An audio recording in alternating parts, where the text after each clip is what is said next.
Hello, Tom, aka Gedeon here for Tabletop Tap Room. Today we have an interview with Tim Kask that was filmed last year on Veterans Day. That'll be evident in the video, and I want to thank you for watching ahead of time. This is going to go about an hour and 15 minutes. I had to cut this into different parts. So this first part covers early days at TSR, early days of D&D, Tim Kask coming to the company, his take on the impetus to do other games like Star Frontiers, Boot Hill. All these things will be discussed in this particular video. So strap in, and here we go.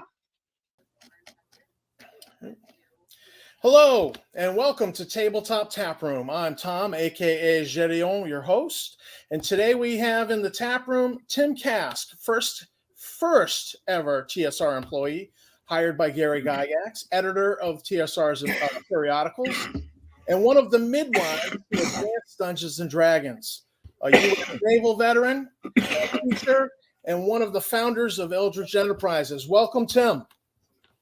Thank you. Good to be here. Now I can take this off because it is Veterans Day, and I did want to wear my veterans hat. Oh, no, my other ones. I guess I'll wear this one. So I thought I brought my famous kepi. Yeah, I appreciate the kepi because I'm a big fan of the American Civil War. Oh well, that's just my hat for my videos because it has a short brim. Just enough to keep the overhead lights out of my eyes so I can read I call them scripts. All they are is cut and paste of the questions. Oh. I do it about 2 hours before I go on. I cut and paste everything. I let it sit. I go do something for a couple hours, including getting really baked. And then I come back and I go, okay, and I hit the record button. So the pardon the coughing. I'm getting Civil War kepi is not a statement about anything. It's just short brim. That's what works. Well, I tried several, baseball cap shades when I'm reading and shades my eyes, so I look like I'm not looking at anybody. But with the kepi, even if I'm reading, I still see. I was told it was better by people that say I should be sitting up taller and all that kind of crap. And okay, whatever. I got a new backdrop because people were criticizing the fact that you're in a cellar, it can't be in the woods. Plus, it's not quite big enough. But I found one that is big enough that's a 3D print of a dry-laid stone wall. Oh. So what better for a cellar than a dry-laid stone wall behind me? And I only did it so people would quit asking me, what's that on the shoulder up behind, and what's that thing on the second shelf? It's my shit. Shut up. Who cares? Yeah. You don't need to know. We've endeavored to do a little bit of set dressing here. Oh, well, mine's just my office area, and it's just all my crap behind me. Boxes. That's interesting. Now I read behind the curtain. See, it's just my shelves. That's all it is. Your show, so I'm familiar with what's behind the curtain. Yeah. Well, okay. Well, next, as soon as my new tapestry gets here, there'll be nothing behind the curtain but the curtain. So stop all that crap. Now, I read a comment by you online saying that you midwifed Dungeons and Dragons. You were there at the beginning. You got your hands dirty. You caught Midwife first edition AD&D.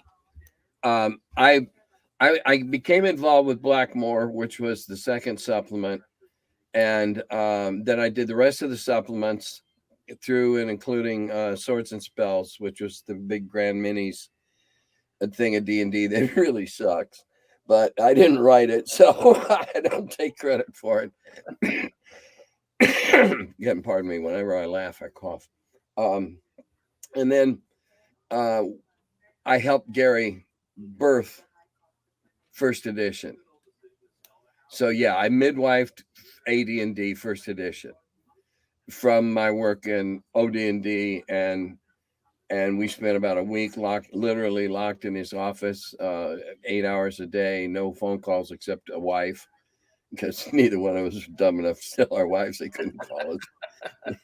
And I'm still married to mine 51 years later. He was on number 2 when he died. Yeah, after the end of, I don't know, 5 or 6 days, we spent we cut up 6 or 7 brown box sets, and so we could paste up the pieces. And if we used this page for that side, well, we cut up another set so we could have the other side. And when I tell that story, I watch the collectors, the tears just roll down their face when I tell about how we cut up 6 or 8 pristine mint sets of first edition of OD&D. I can imagine people cringing. Oh no, they don't cringe. They cry. they sob. So yeah, to us it was just it was product. We weren't realizing that, oh geez, if we each take 10 of these and put them away someday, they'll be worth $50,000. No, who the hell retirement plan. Yeah, we were hoping the print run, the current print run was going to sell out so we could order more. So yeah, there's a certain perspective lacking there that you have no way of knowing. Now, not only that, Gary hired you to work at TSR. You were the first employee. You were essentially employee number 1.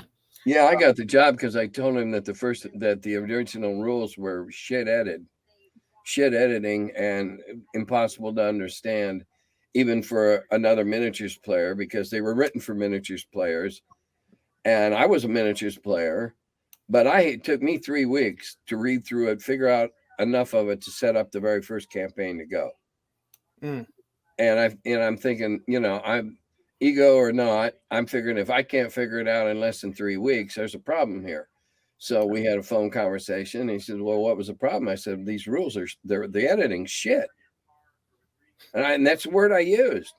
And I got hired.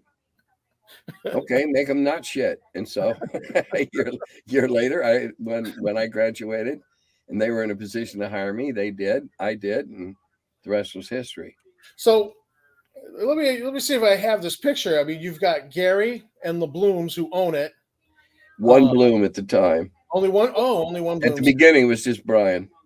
So and then here's you, the first.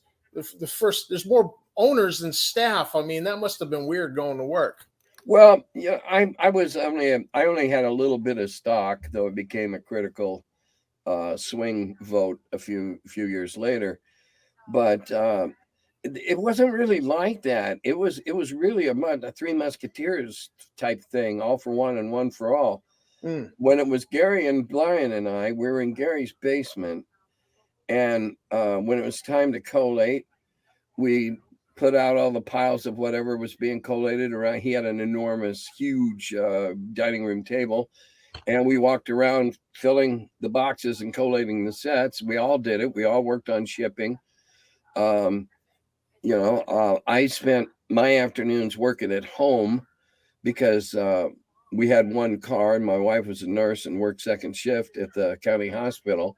So I'd come in and work in the morning till about 1 or 1:30. Then I'd go home so she could have the car. And then the unused bed, the spare bedroom at the time was my office. That's where I had my desk, my typewriter and everything. And that's where I created the boule and some of the other stuff I did was, at my house. I worked remotely before it was a thing because we only had one car. And as long as I got my work done, they didn't really give a damn where I did it. As long as it was done on, if I was given a deadline and I made the deadline, I didn't give a damn if I, did it at home, did it at pool hall, or did it at the office, as long as it got done, because we weren't real formal then. We were just, a bunch of guys working in a basement. And then we got a house, and Terry Kuntz took the downstairs and made it into a hobby shop. He hung all the pegboards and all that kind of stuff.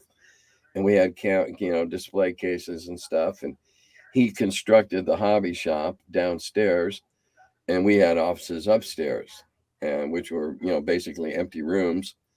And when we got there, and so we went out and bought used desks, wooden desks and used office furniture, and we filled our rooms with, I had a bookcase, a desk, and a chair. Most of the time, that was my office at TSR, was my desk, my chair, and a bookcase. And the rest of the room was boxes of crap or, nothing. And then as we started adding people, then we had to kind of clean up our act and get a little more, get professional is such an overworked cliche, but we had to start looking at stuff like bottom lines and things like that. We were no longer just, hey, let's all go make games. Hey, oh, we got to make a profit. Okay. It's always good when you're in business. So yeah, at first everything we printed, we printed on the sales of the last one. So one of, product A had to do well, so we had money to do product B. It's, and on down the line. And that was the same way with Advanced. The reason that we put out Advanced Dungeons and Dragons in 3 books spaced out over the time, because we didn't have the cash to order all 3 of them hardbound books. Number one, hardbounds were a brand new thing in role playing. Yeah. And we weren't even sure they were going to be popular. And so, we certainly weren't rolling in greenbacks that we could afford to say, yeah, give us, 10,000 each of the hard. No, we had to, and we spaced them out knowing which ones would sell. And we knew everybody'd have to have a monster manual. Everybody wanted one. And then we put out the player's handbook. And then we put out the DM guide, and we knew that everybody would buy a DM guide, player or a DM, because they wanted to make sure nobody was pulling something over on them. I remember when the first player showed up in our group, we were playing basic Dungeons and Dragons. And I remember when Darren showed up with the player's handbook, hardbound, advanced, and I was so jealous. And I was out there mowing lawns that weekend. So I could get that. Well, yeah, that was $10 back then, which was a buttload of money in 1976 or 1977. Yeah, that's like $80 today. And now people are paying $80. The books are bigger. There's more pages, they're thicker, but they're still paying $80 for a hardbound, master core set or core rules or whatever. So at the time, everybody's going, oh my God, because you could buy an Avalon Hill board game for $5. Yep. And our really badly written rules were 10. And when I went to the first Gen Con in 74, because Gary invited me up to see what it was all about and to see the game, because we'd been talking about it over the phone. This is before I was, conversant with the game, when Gary and I were just gaming friends over the phone. And he challenged me to come up. And so I did. And I had no idea. I did not get a room in advance. So basically I stayed till 1 or 2 o'clock in the morning and then drove home 6 hours, 5 hours, long ways down to almost to central Illinois, and late at night because I had nowhere to stay. And so when I played the game twice and decided, yeah, I was interested, but I didn't have enough money to buy the game, the supplement, and the dice. So I bought the game and the dice, and I didn't have Greyhawk. So when we first started playing, we played with the old core rules. Everything was a D6 damage, and we were having a good time. And then I finally got a copy of Greyhawk, and I called a big halt on the campaign. I said, okay, we're going to retool. We were coming up on a quarter break for one of the, because we were in quarters back then. So we had a quarter break coming up, and I said, when we come back, we're going to begin again, so to speak. And of course, we didn't start over at level 1 or anything, but a lot of things had changed. And so I got hooked on the game before I even got the much better rules that were in Greyhawk. And then Blackmoor wasn't so much more rules, though there were a few spells, stuff like that. It was more about, hey, let's start thinking outside this very rigid box that everybody had constructed. Everything had to be underground. And we were asking people to take what they had read in what later became Appendix N and synthesize it into an adventure. And so that's hard, especially in something that's so new. So Blackmoor was Dave's Temple of the Throg as a sterling example of, hey, you can lift this and use it right now in your campaign, or you can use it as an example how to do it yourself in your campaign. Right. Here's the Sahagin, another whole race of could be monsters, could be, whatever. It's up to you to do with them as you want, because that's what we always said at the beginning of the book. Now this is written in stone. Every forward had, change them as you want them. And we never changed that, not even through first edition. Every one of the forwards had a reminder that the rules weren't set in stone. And it just, it gathered a life of its own, but not without a lot of work on our part. A lot of times we felt like we were herding cats, trying to keep the game on track. Keep it from spinning off in a direction that we felt would not be good for it in the long term. Squashing variants that, quite frankly, we didn't like. But again, because we felt it would destroy the framework of the game. Spell points, for instance.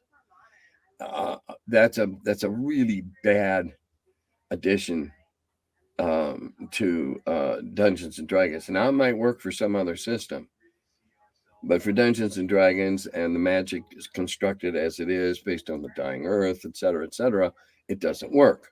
Right. Now, in my games now, and for the last several years, I treat clerics completely different than the rules. In my world, clerics do not say spells. They do not perform spells. They say prayers. Yeah. And when they make a new level, they know all the prayers of the new level, because in my world, that's part of getting there.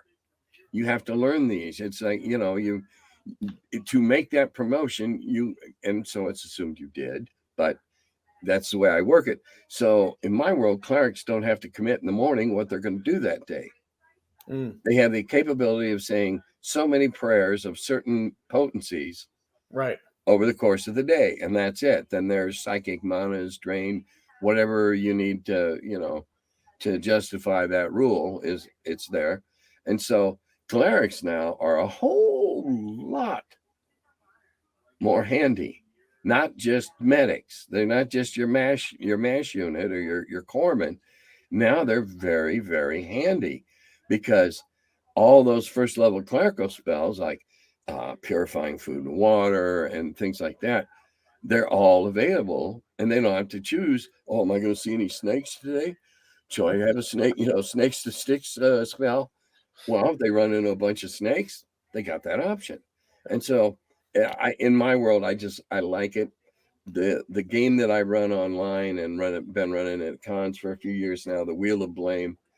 I don't even make a magic user as one of the optional pre-gens before the game starts. Don't need them.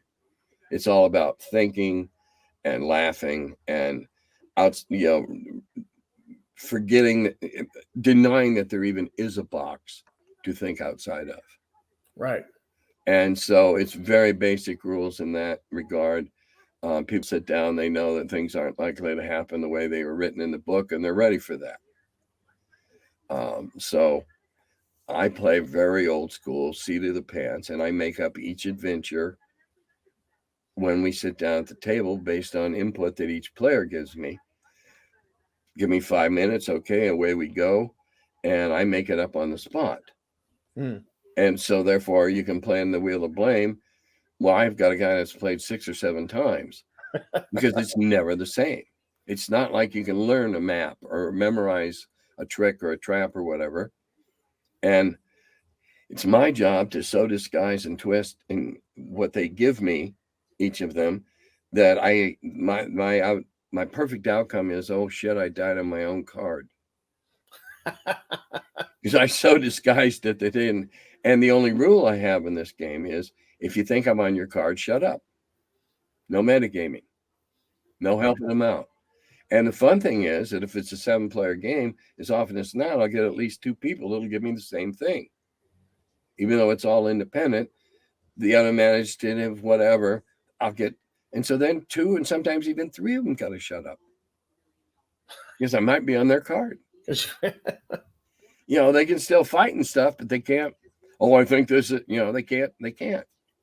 They have to be quiet. And so when 3 of the 7 all of a sudden shut up, oh, That's silence to my ears. Oh, I love it. So Now, I still play a very loosey-goosey form, a very old school, somewhere frozen in amber between first and OD&D. It's right there. I'm right there in that swing state where I do a lot of stuff that's first edition, advanced, but I hold on to a lot of the old original D&D, OD&D stuff, and it's much more loosey-goosey. Let's have fun, much less rigidity, hierarchical kind of stuff. It's, we're here to have fun. And when I go to the Wheel of Blame, I tell the con organizers that if you put me in a room with a bunch of other tables, know in advance that we're going to disrupt them many times during the course of the game because we will laugh. And if you go to the cons I've been to, them people tell you, yeah, you can tell where my table is. Just listen for the laughter. that's cool. Because we're just here to have fun. That's cool. Doesn't count. All the crap you find in the Wheel of Blame, you can't take home with you. So I can just lavish jewels and gold and just heap them, they stagger out of there, but they don't get to take any of it with them. But you get that stereotypical showered in riches, whatever. Yeah, that's cool. Magic items. Sure. Yeah.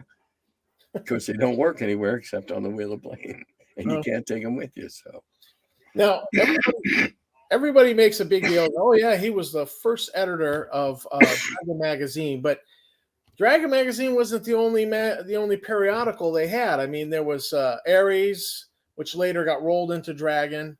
No. Ares was not ours.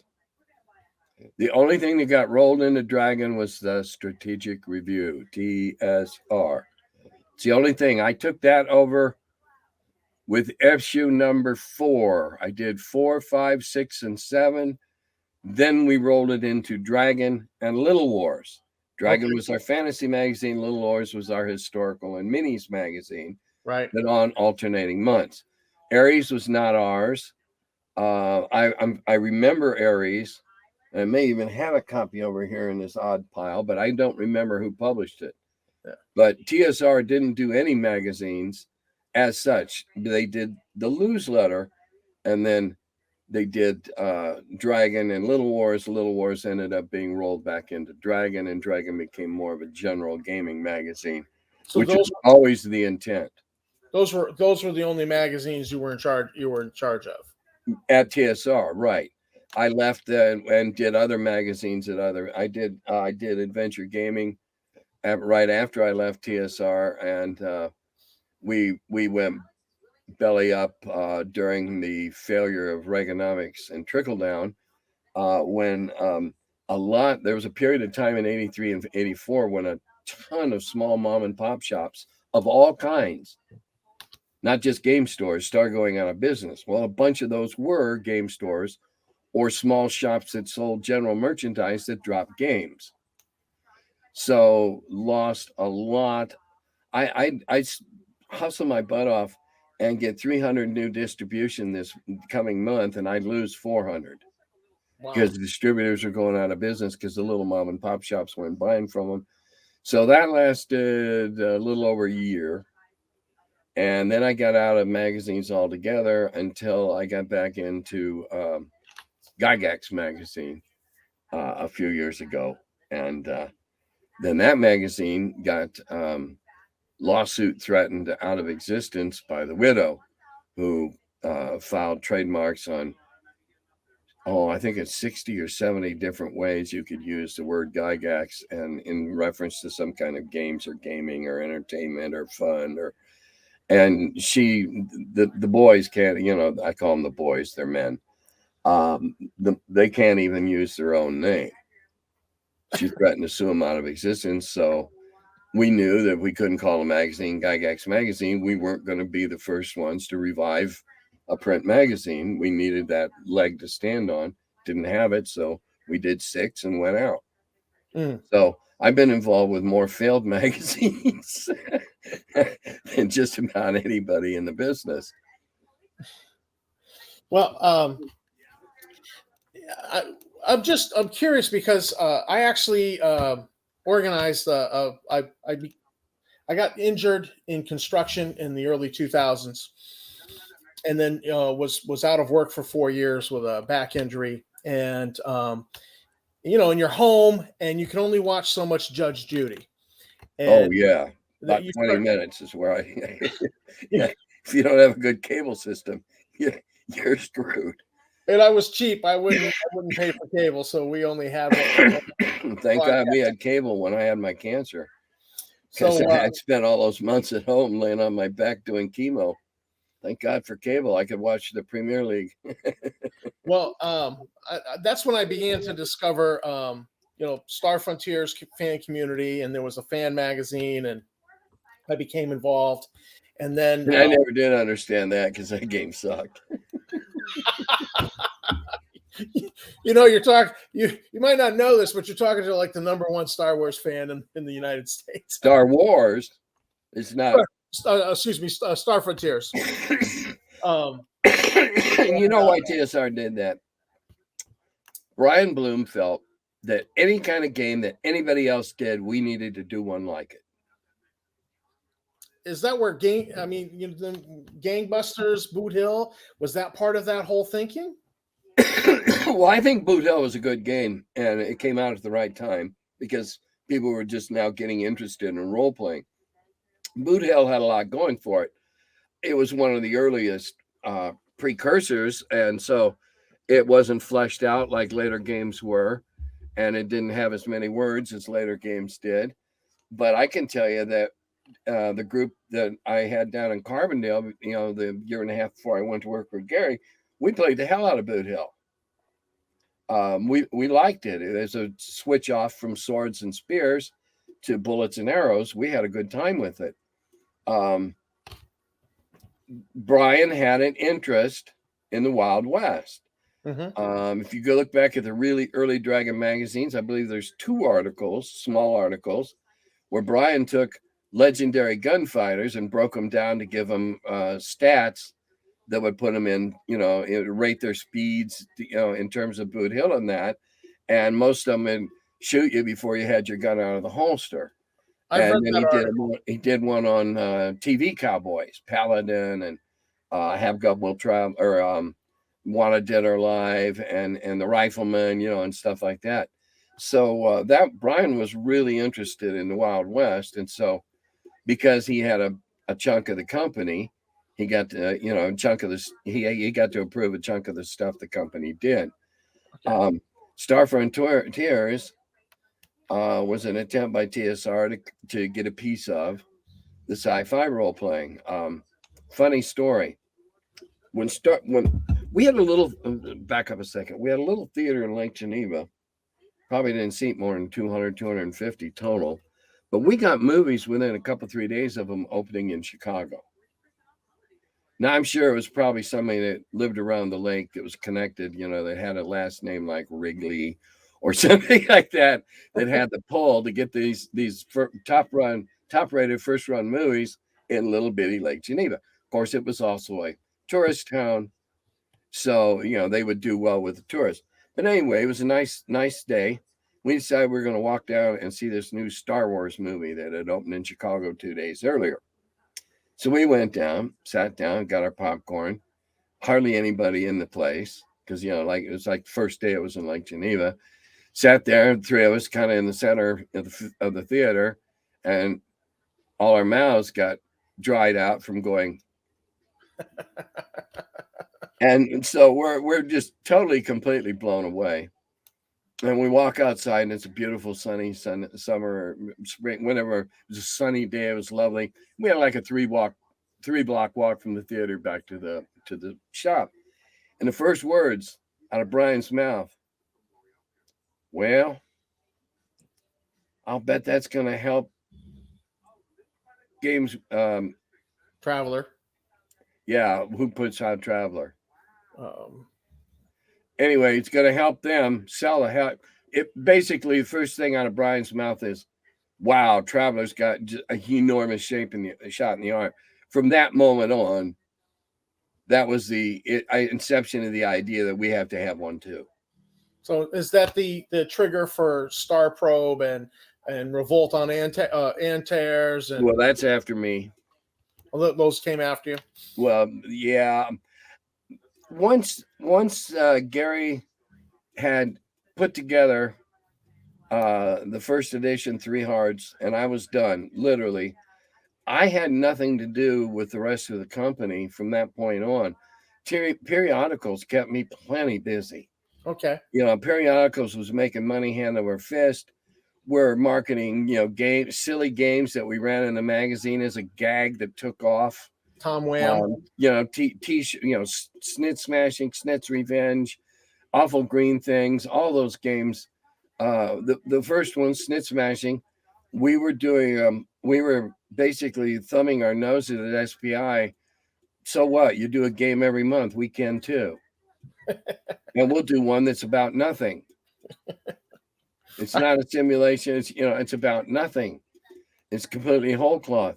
And it was like stupidly popular. So we had to have Snits Revenge. Let's see if we can get the lightning to strike twice. And it did. Yeah. And then we went a few issues, and Tom comes in and says, I think I got another one.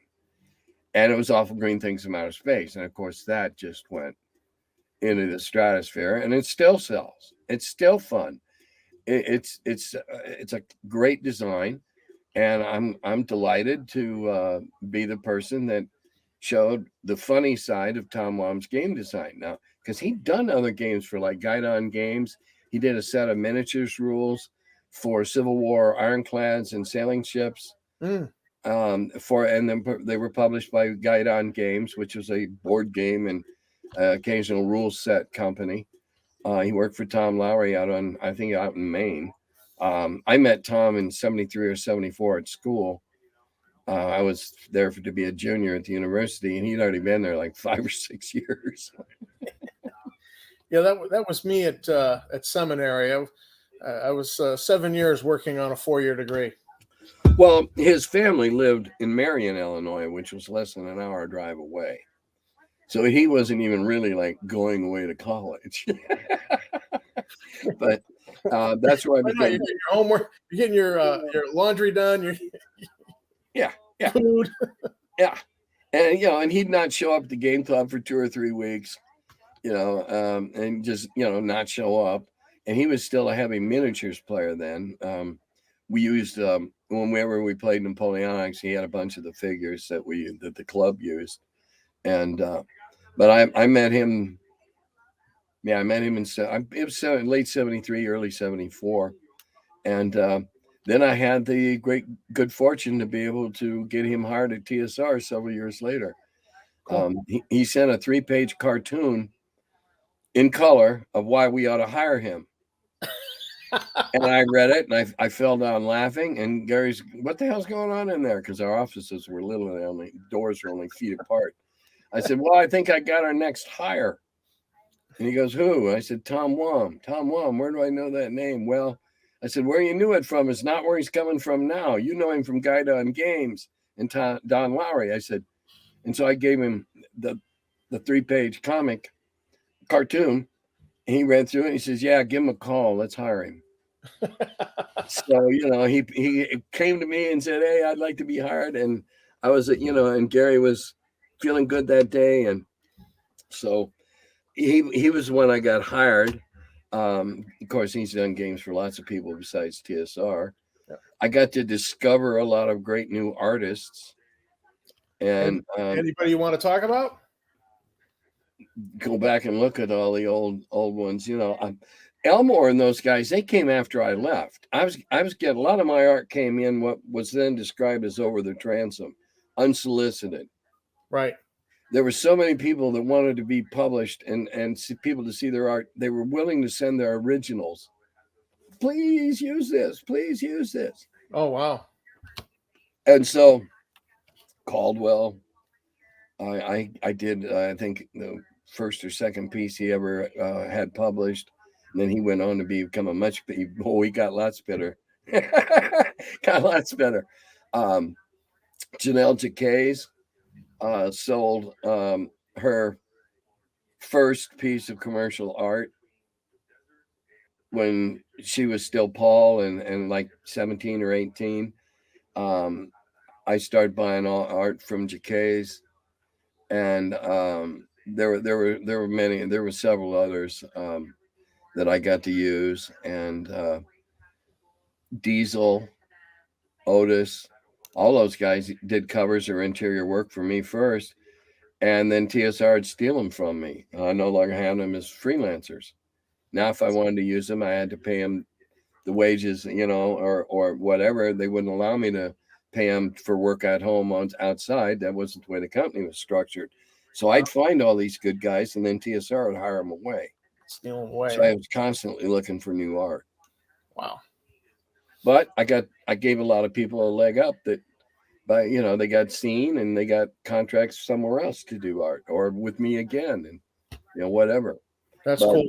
We gave a lot of artists and a lot of authors and some cartoonists, notably J.D. Webster with Phineas Fingers and Dave Trampier with Wormy. Yeah. But Jake had one in there called Dirt. That was a really funny single panel strip. Just eyes of these one or two guys who were in a dungeon somewhere, and all you could see was their eyes. And, I had the occasional other stuff come in. But almost all the art I did, especially the first 20, 25 issues, was all unsolicited. I would just get all this unsolicited art sent in over the transom, and I had big slush piles. And okay, I'm doing a piece on this and that. Oh yeah, I got a couple pieces that'll go with that.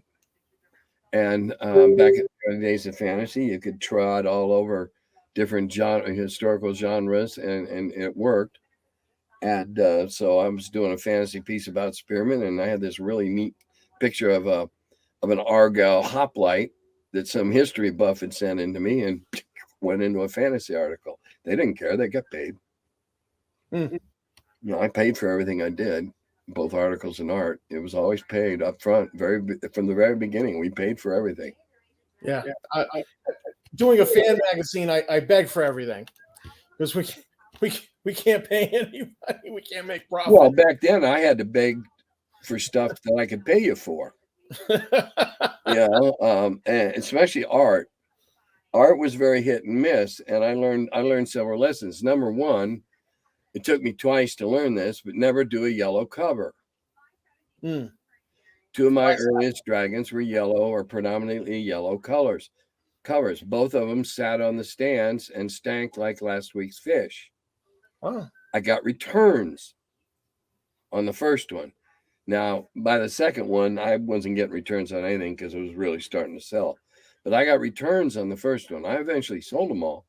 But I found out that yellow covers don't work, at least not for a game magazine and whatever. It took me twice. I did a couple of abstracts that I loved that just people went, ooh. And then I did a cover that I was directed to do that people hated. The one I did for Empire of the Petal Throne. That cover stank. And I was told it was one of the very, very few times I was ever advised on something that we wanted to plug.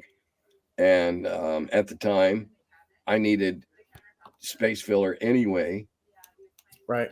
But a year after that, no, they wouldn't have come to me to say that, and I wouldn't have had the space to give them anyway.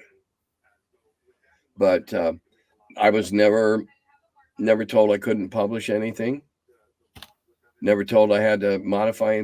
I never had to run anything by Gary before I published it. He never saw the magazine until it came off the printers. I had complete carte blanche. Yeah. He was the publisher. I was the editor. We had a shared goal. Rising tide lifts all boats. So we're just going to tell people about all the great games out there, all these new games, because if you buy that game and like it, well, then you might buy our game that's, or whatever. You'll become a gamer. And gamers were a new breed. Yeah. There were minis guys who are mostly bolt counters or painting freaks. There were board gamers who were mostly simulation. And fantasy was a whole new thing. Science fiction really didn't exist. Jesus, they didn't even put out Starship Troopers till several years after D&D proved that there was a market for fantasy and science fiction. And that should have been a real strong title. I don't think they did very well. I didn't think it was a great design, which is probably why it did okay, but it wasn't gangbusters like it could have been off a Heinlein book. I know in my town, the three biggest sci-fi games were Star Frontiers, Starfleet Battles, and Car Wars. If you were sci-fi, those were the three games everybody was playing. Well, my group, I have some friends that I've been gaming with for 30 years or more. And we didn't for a while. They got married and had kids and stuff. I was already on that fast track. But then several years ago, we all got back together again, and we go back and we dug up a blast from the past that none of us had played probably since the mid '80s. That is weird and science fiction and fantasy all wrapped into one. That's the Illuminati. Great. Wonderful game design. Never plays the same way twice. Perfect for a group that likes to stab each other in the back and screw each other randomly, which my group, that's us, you know. One of the players is named Rhino for his style of play. Oh, jeez. Yeah, he tries out a new game. He'll try out every new rule like a rhinoceros would. It just run into the wall and see what happens. And boy, I knew I held off teaching him Illuminati for over a year, knowing that when we finally did, he would find his métier, and he did. And God damn, he's hard to play in that game because he plays like a madman. I still play any kind of games, every kind of games. I don't limit myself to. I don't get to play minis very often, unless you count Black Seas, which is a sailing game with ships, or that's really about the only one I play with minis nowadays. Or Samurai Battles. I have hundreds of samurai warriors for both sides, and it's a command and colors game. So it has little trays full of all the men in the unit, and you push the tray around. It's minis, but it's also boards. And it doesn't have all the minutia and gravel that the real hardcore minis guys love. The more grit, the coarser the grain of the sandpaper, the more they like rubbing it up and down their forearms. Yeah. Give me that 60 shit. I want to see blood. I came into RPGs and I didn't discover wargaming, classic wargaming, big 8-foot. Sounds terrible, and so little happens. But I didn't discover like real wargaming till my brother was going to Iraq, and he was talking about downloading all his second edition D&D rules to his laptop and bringing them, and they were probably going to play when they're not working in the hospital. So I went looking to find him some sort of a gift, some sort of a D&D gift, and I walked into this place in Malden, Mass called the Hobby Bunker, and it was sad. I remember they bought advertising from me way back in the day. Yeah. Matthew at the Hobby Bunker, he's a great guy. He supports the hobby. He's so awesome. But so I go in there, and there's these 4-foot by 8-foot tables, and they're laid out with miniatures, and then they have a big table that's like 6 foot by 12. And this school teacher from East Boston had 7 years war, not quite Napoleonics, but it's still fun to play if the rules are good. He had all the figures, and they had these cobbled together rules, and I'm looking at it, and they're like, "You want to play?" And I'm like, "Sure." And they gave me 2 regiments of cavalry. I had no clue what I was doing. I just said, "This is what do you want to do?" I said, "I want to charge." And so I got charge, repulse. So finally, at the end of the day, I sabered all the infantry they ran. They broke them around, and I was hooked. And the thing about do that, winning will do that to you.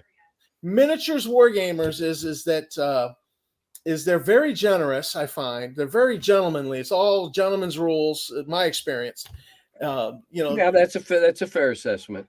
No, very few rules lawyers. We had one, and it's the only one I've ever really encountered. And it's just, hey, sit in, push some minis. Hey, hey, here's 2 regiments, push them. And they're very welcoming, bring you into the hobby, and I just and I love that about miniatures wargaming. It just seems so. You had a good first experience in an area that's like that. Believe me, not every area is like that. I'm sure. There is a particular strain of miniatures players that here in our area of Greater Cincinnati are the rudest sons of bitches and the most unwelcoming sons of bitches on the face of the earth. And they're the Warhammer people. Yeah. We used to give them this one big long room down the side of the facility that we held CincyCon in. They could set up 8 small tables, about 4x4 or 5x5, which they'd set up 6 or 8 games, and they played each other. They were rude to people that came in and wanted to know what was going on, and forget sitting down on a table with one of these people. They wouldn't play with anybody who didn't know what they were doing. They were the rudest bastards I've ever run across that were miniatures players. However, having said that, some of the Warhammer people, other Warhammer people I've run into are also rude sons of bitches. Now, I don't know what it is. I'm not saying all of them. One of my best friends got more Warhammer painted stuff painted up than you can imagine. One whole room in his basement's full of it. And, he likes the game, but he's not like that. But yeah, you're right. Miniatures people, well, when I first learned, back in the 70s, miniatures people would grab anybody that showed an interest, lasso you with a rope, and tie you to a chair to learn how to play because they want to marrying us today. Yes, you're one of us now. We're going to brand you. It won't hurt. Don't worry. Because they were always looking for more. I don't think that's ever been the case for board gamers. You either found something you'd talk about them someday, and somebody'd say, "Oh yeah, that's interesting. Yeah, okay, I'll teach you. We'll play a game." And that's how you found opponents. You had a friend that thought he might be interested, so you sat down, you played the game together. He liked it, and so you played. I had a friend in the Navy. We played 1914, one of the most complex, mind-numbingly long games that Avalon Hill ever produced. And we played it to completion a bunch of times, far more than the developer did. The developer thought I was pulling his leg when I met him the first time and told him how much I really enjoyed 1914. He thought I was being sarcastic. Because it is. It's a bear. Step reduction. It's got hundreds and hundreds and hundreds of counters. Because you can end up with a corps going down to a company. And you're flipping counters the whole time and changing them out, it's mind-numbing. But he and I loved it because we would start on Friday evening in the laundry room in the barracks, and we would play until we had to take a shower and make muster at 7 a.m. or 8 a.m., whatever morning muster was on Monday. We would play through for 30 hours, 40 hours. And he thought I was pulling his leg. And I said, no. And he says, well, how many times have you played it to completion? And I told him, he says, I developed it and I only played it 3 times because it takes hours. It does. But if you're into simulations, that game also made me from an avid Warhawk to a peacenik. That's what caused me to go have some patches sewn on a couple of my fatigue jackets that got me in trouble with various chief petty officers who didn't like the peace sign and stuff like that. Right. Because playing that game, when I casually flipped over a corps, that's 10,000 casualties. And I'm just flipping them over all over the board. No wonder World War I was such a bloodbath. And that really made me rethink my thinking. And that is an irony of wargaming that I have encountered a lot of wargamers, avid wargamers, are very much not Warhawks. We're going into Afghanistan, and like everybody at the club hates it, except hates the idea that we're going into Afghanistan and people are going to die, except for one guy. And so it was always I was always amazed that you'd had so many doves amongst the wargaming avid wargamers. Well, if they sat down and paid attention to what they were doing and realized that every one of those counters was human beings, whether they were German human beings or American human beings or Japanese human beings or Italians, and I'm just sticking to the Second World War here, or Russians, they were still human beings. And when you find yourself very casually as the El Supremo on whatever game you're playing, just sending in another corps, and you realize, oh, Jesus, I just sent 35,000 more men into that meat grinder. Right. And, oh, wow, 6,000 made it out. Became much more of a, and it was ironic because I was yet to go to Vietnam. And so by the time I went to Vietnam, I was pretty much of a pacifist, though I did participate actively in bombing the shit out of the Vietnamese. So, I didn't have any problems there. I just, if I got to be there, then I'm going to do the best job I can, and we're going to put the most bombs on target. But I'd really rather not be there. Well, it's interesting you mentioned you say that, because I had put right here in my notes.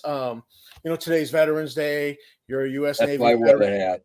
So I wanted to say thank you for your service. But like my father, you served in Vietnam, and I found that if Dad was having a scotch, it wasn't too hard to get stories out of him about his time in Thailand and Vietnam, especially if I poured myself a scotch and then refilled his. Yeah. Okay. And towards the end, I drank a lot more scotch than I ever intended, just to get those stories from him. And he had some of the craziest stories about his life in the service that I plan to use in a sci-fi novel. And what I'm curious about is, what impact did your military service have on you as a game designer and a magazine editor? Did you ever have an occasion to use your experiences within a game? No. I spent the majority of my time in Southeast Asia working on the flight deck of an aircraft carrier. Yeah. It was only after I came back that I found out that was statistically even more dangerous than being a combat soldier. But I came to understand what an adrenaline rush is, because after I came back from the to the States, I missed living on the edge every day. Because when you're on the flight deck during flight ops, if you just nod off for half a second, you could be dead. Because it's really crazy up there. They're launching planes on catapults, and there's live ordnance on the deck, and you're running in and out of between turning aircraft that are turning up ready for launch, and you're climbing up the side of a plane about 14, 15 inches from the end of the intake of the jet. So yeah, you're real conscious, nothing in your pockets, nothing loose, don't put your hands where they ought to be, or you get your arm jerk. Usually pull your arm out, but if the rest of you got jerked in, you were screwed. I saw guys get crispy crittered. They'd walk in the wrong direction, or the pilot would turn the wrong direction, and the afterburners or the jet engines would just instantly cremate somebody. I saw guys get sucked into intakes and decapitated, and dangers like that. Guys blown over the side. Sometimes we got them back, sometimes we didn't. So you become inured to other guys dying, but you're on hyper alert the whole time you're up there. And I tried jumping out of airplanes and racing motorcycles and all kinds of stuff, trying to get that adrenaline rush back, and I never did. But I looked for it for a long time. Now, I didn't spend all my time on the flight deck. I got sent in country 3 times, and I had a couple of exciting adventures there that were nothing that they prepared for you for in Navy boot camp. Navy boot camp, the armament training is a 22 rifle with one of those big Dr. Welby sights. That's a big silver disc with a tiny pinhole in the middle. All right, and that was our firearms training. And then you find yourself in country, under fire, cursing. Why the fuck don't I know what I'm doing here? And so I learned a couple of things. I nearly got whacked once.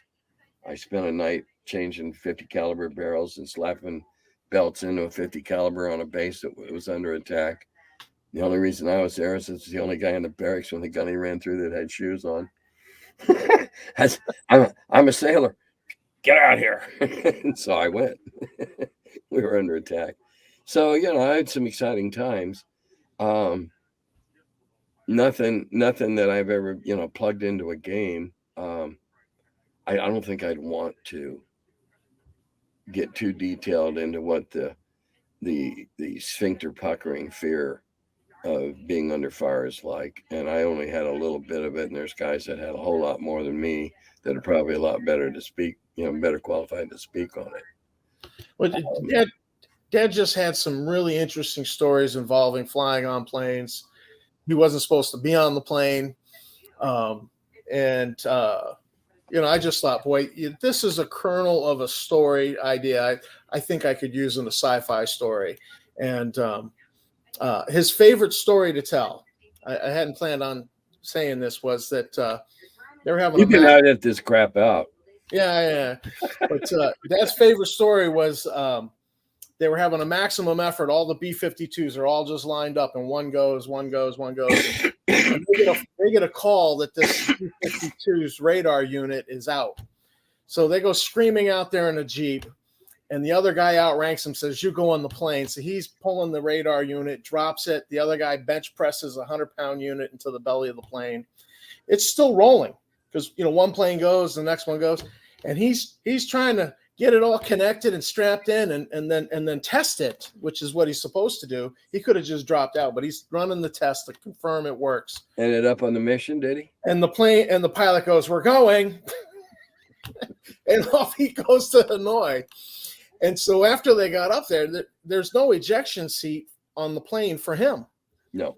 So he's got to sit next to the navigator, and the standing operating procedure is that once the navigator punches out of the belly of the plane, he dropped through the hole. He's got to go through the hole and hope he doesn't eat one of the antennas and things hanging off. Yeah. Well, actually, they would eat you. Some of those antennas would just cut you in half. Well, the pilot like a called big him up. Ginsu knife. The pilot called him up, says, "Get that tech up here." He says, "This is how it's going to go if I've got to call a punch out, if I got to call for a bailout. If there's time, I'll let you go back and sit on the bomb bay doors, and I'll open them, and you'll free fall out the plane nice." He goes, "But if there isn't time and I call for a bailout, you've got 7 seconds to get out the hole where the navigator was sitting, because after that, I punch out and you become permanent aircraft commander." Now, favorite story from the war. I've heard him tell that more times than I can count. And I didn't fly combat ever. We flew A6s, a pilot and a bombardier navigator. I did, though, before we went over, I rode the rocket. I got qualified for the ejector seat. Had to ride the ejector seat up this rail that had it was like an artillery shell that shot you up in like 11 or 12 G's. I mean, you definitely walked away funny. But I did that just so that I was qualified that if we couldn't duplicate a problem on the deck, I could go up in the air and try to see what was going on. And oftentimes we would find out that it was the launch, that enormous jerk that was pulling something out of alignment or knocked, So I rode the rocket just so I could do that. And I'm still not exactly sure why I thought that would be a good idea, because getting shot off a catapult off the front end of a bird farm is a once in a lifetime experience that I decided I probably could have lived without. But hey, I did it. And then of course I came in and caught the wire, and that was exciting too, because other times I flew off on prop jobs, S2Fs and stuff, CODs, and They just lumbered down into the wind and took off, jipped over the end and took off. And so they were much more sedate than riding it in a jet. Mm. But speaking of service, little known fact that I shared with a buddy of mine who's ex-military. He was a lifer.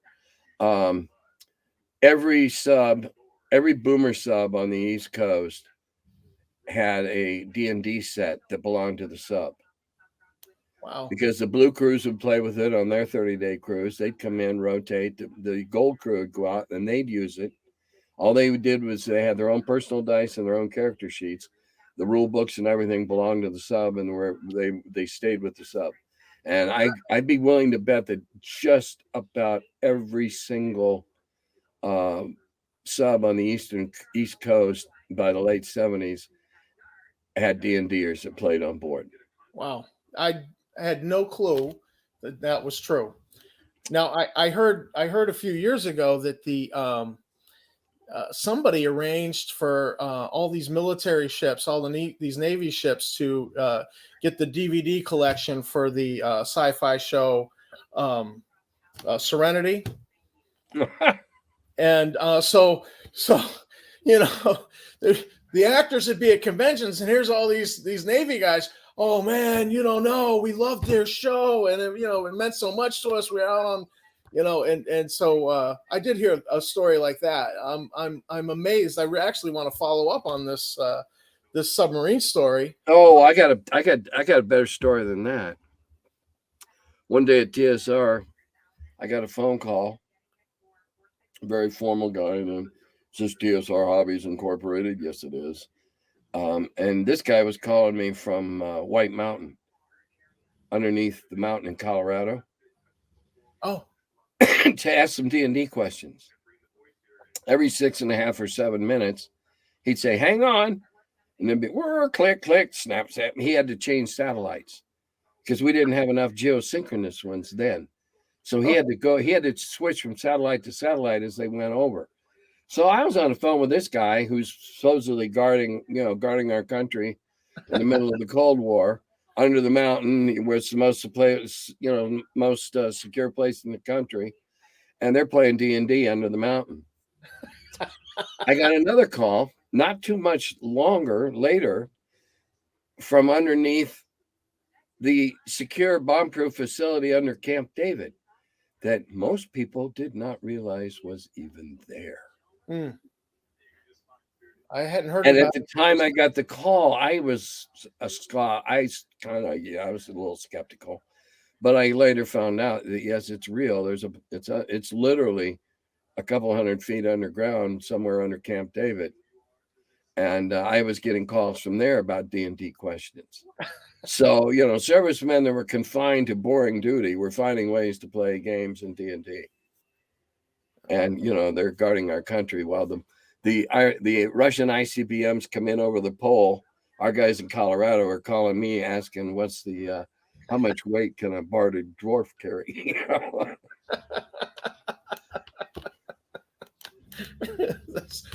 We used to get the stupidest questions. Oh my God! What? Oh. I've heard the story about we killed Odin and Thor. Oh yeah. I've heard that one story a few times. What is the stupidest question you ever got? How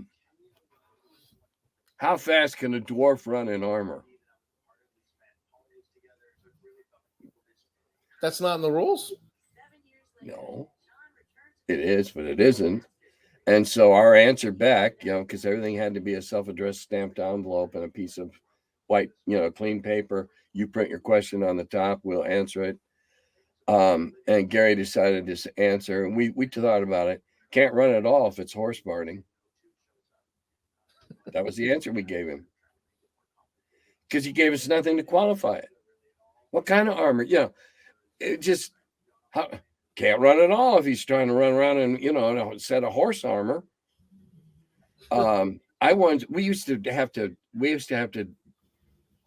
We rotated the duty of answering those self-addressed stamped envelopes questions, because some of them were mind-numbingly bizarre, and some of them were just Well, I could tell them it's on page 23 in the third paragraph, or I could I'll just answer the question.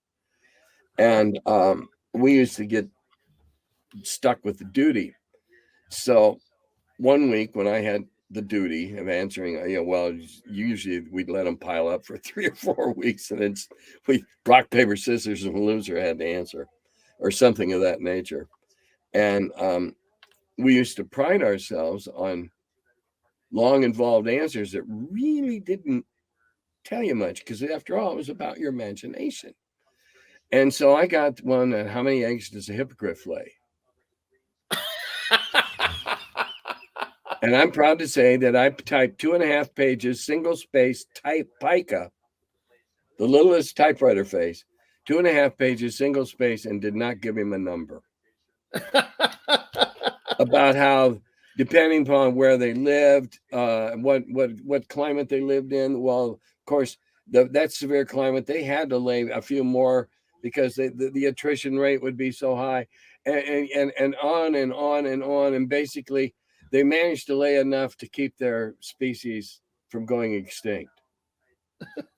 And 2.5 pages of single space typing, just typing away like crazy. And we used to do that. It was fun. I mean, we thought the questions were so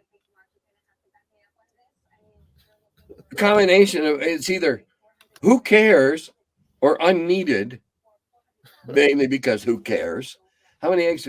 And we could often tell what prompted the questions. I knew that this guy had found the nest of a hippogriff, wanted to catch the eggs, hatch them out, and make pet hippogriffs, because that was a big deal for a while during the nascent stages of the game. And I knew that's what was prompting this, but I didn't give him a number. Who knew? Go tell Mama Hippogriff to get off her nest so you can count them. Well, you're going to be in long, stringy gobbets being fed to however many of them there were underneath where she was sitting, because you're going to be the next meal.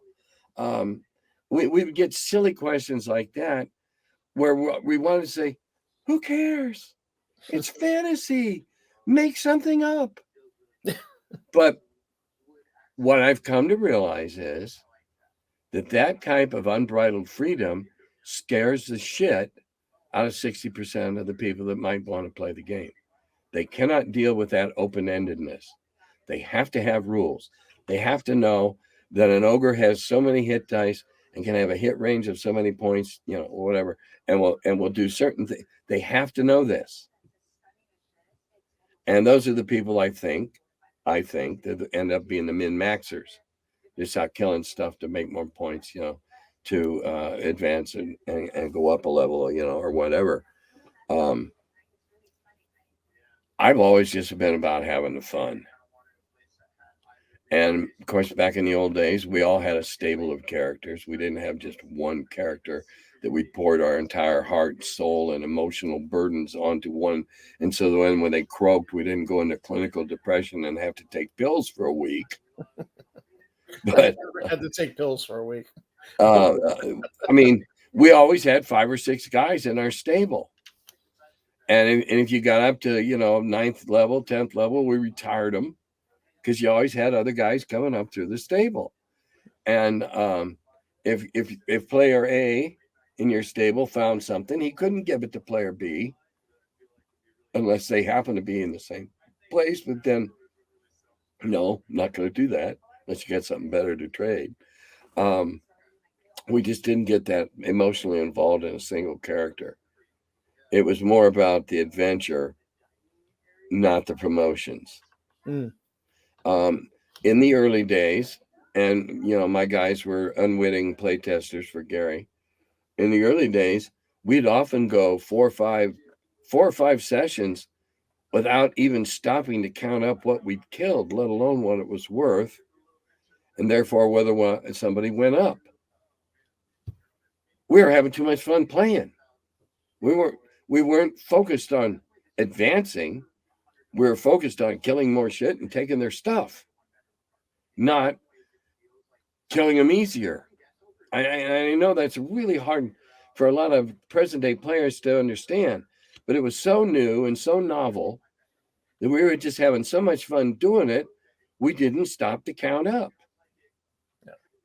And then somebody go, oh, yeah. So I'd get out my book and we go, okay, we got 3 of these. And I'd start toting up. And I go, well, okay, this is what I make. And then anybody remember? Oh, yeah, those 3 sturges. Oh, yeah, those 3 sturges. They were a wandering monster type thing. And so I'd figure out what they were worth. And we divided, because the party always divided everything equally, except with NPCs. NPCs always got more of a slice. If there were 7 people in the party would go in with 10 shares, and the NPCs usually got 2 of them, and the rest of the party split up what was left or whatever. We did shares like pirates. That's how we did it. I did it anyway in the early days. My group, they shared everything like pirates. And if somebody did something really, they'd make 12 shares for 7 players and then award shares for doing something really great or something really brilliant, or whatever, saving their ass, something like that. But that was always a function of the party, never me. In those early days, I never did that. I just kept total of what they did and let them distribute it and in aggregate or individually didn't bother me. I didn't care. We weren't so hung up on advancing and going up levels and all that stuff. We were there just to have a good time, kill shit and take their stuff, or kill things and take their shit. And it was a variation on that, but it was essentially the same thing. We were all murder hobos back then. We were. I was going to say, you sound a little bit like a murder hobo. Mm-hmm. We were, until, my guys were murder hobos. I was just coming up with dungeons and we were playing through them, learning the game, learning the basics, working through combat and stuff like that. And yeah, there was always a campaign sort of in the back from the beginning that then developed over the course of the year. And then, they found out who the big bad evil guy was, and they went on and they, from adventure to adventure. And of course, every 3 weeks, I'm talking to Gary on the phone, and we're trying out new rules on him, and try this way and try that some way else, and how did it work for you? And things got discarded, things got adopted, and no, I don't know what things. That was so many years ago, and it's like trying to remember, what the only thing I know that I can probably point to in advanced, first edition advanced, is I got the magic missile changed. It always hits. Doesn't hit for much, but it always hits. And then they screwed it up in later editions and gave it a saving throw, which I think is obscene. But in the early game, it was like calling in a mortar barrage. You either hit with all 4 tubes or you missed. And there was your one crappy spell. You pour a little one, first level magic user, that was it. You got 1 wad, you shot it, it's over. If you didn't kill all those guys, they killed you. And I argued with that and argued with that and argued. And it took 2 years to get Gary to see my point of view.